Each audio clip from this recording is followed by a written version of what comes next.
Hi friends, this is Elojan here. Welcome to my networking channel. Hope all are doing good.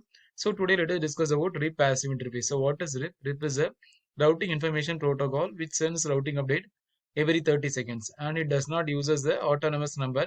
So RIP always we are using in smaller networks which has an AD of 120. So these are the information you have to know about RIP.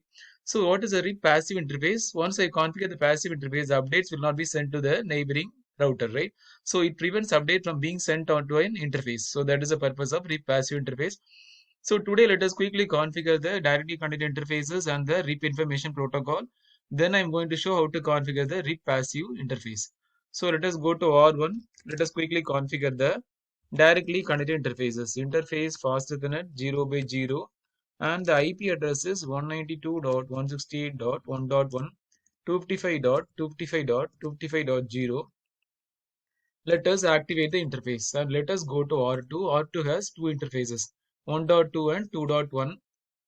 So go to the configuration mode and interface fast Ethernet 0 by 0 and the IP address is 192.168.1.2 255.255.255.0 and let us activate the interface. So now let us go to the fast Ethernet 1 by 0 and the IP address is 192.168.2.1 255.255.255.0 and let us activate the interface, right?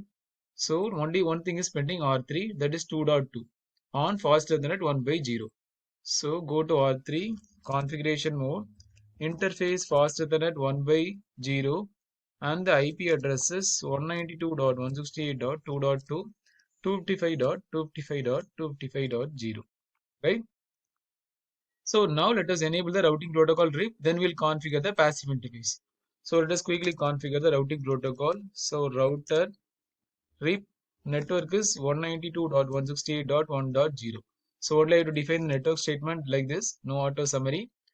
Let us go to R2. R2 has two interfaces, 1.2 and 2.1, right? So network should will be 1.0 and 2.0. So router RIP and the network is 192.168.1.0 and the second network is 2.0, right? Similar way, yeah. So let us also enable the auto summary.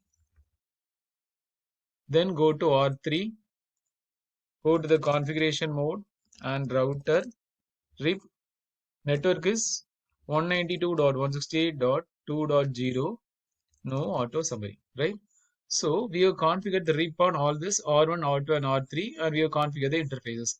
So now let us check from R1 I am able to check the destination network. So whether I'm able to see the remote network, there is a destination network. And from R3 also I need to see this R1 network 1.0, right? So from R1, let us see no show IP route RIP. I'm able to see the remote network. Swap count is 1. So ping 192.168.2.1 and 2.2. I'm able to reach. Let us check from R3. Show IP route RIP. So ping 192.168.1.1 and 1.2. So now what I'm going to do, now let us define a, before configuring this passive interface, let us now go to R2, go to the configuration mode router RIP. So this passive interface let us configure on R2 and let us now advertise a new network over here. I want to show whether the updates are sent from R2 to R3. So since I configured R2 as a passive interface, the update will not be sent to the R3 neighboring router. So let us go to R2 and let us configure passive interface default. So this will block the update from being sent on interface. So what happened? What I'm going to do in R1, I'm going to advertise a network. Let us advertise a loopback address in R1 and I'm going to show whether the R2 is passing that in address to R3. Let us go R1, go to the configuration mode interface, loopback 1.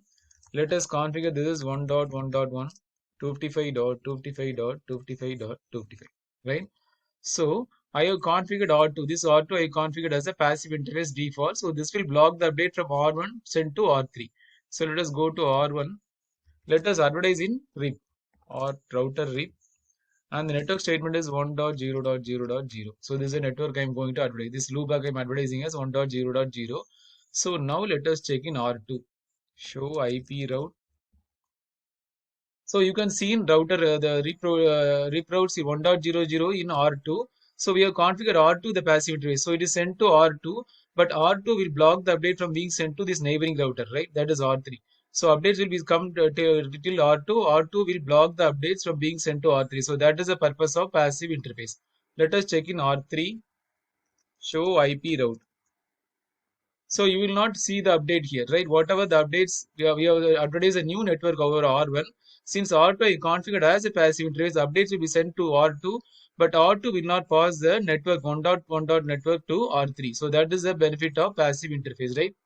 So I hope you can understand the concept of passive interface. So that's all for this passive interface. So what are the key points you would remember? RIP is it will RIP sends routing update every 30 seconds and does not use as an autonomous number, and it uses hop count for finding the best path to the remote network, right? And it is always used in a smaller networks. So the passive interface here I ought to configure as a passive interface. Once I configure the passive interface, it will block the updates from being sent on the interface. So that is the purpose of RIP passive interface. So I hope you enjoy this video. Thanks for watching. Please subscribe for more videos. Thanks and have a wonderful day. Thank you.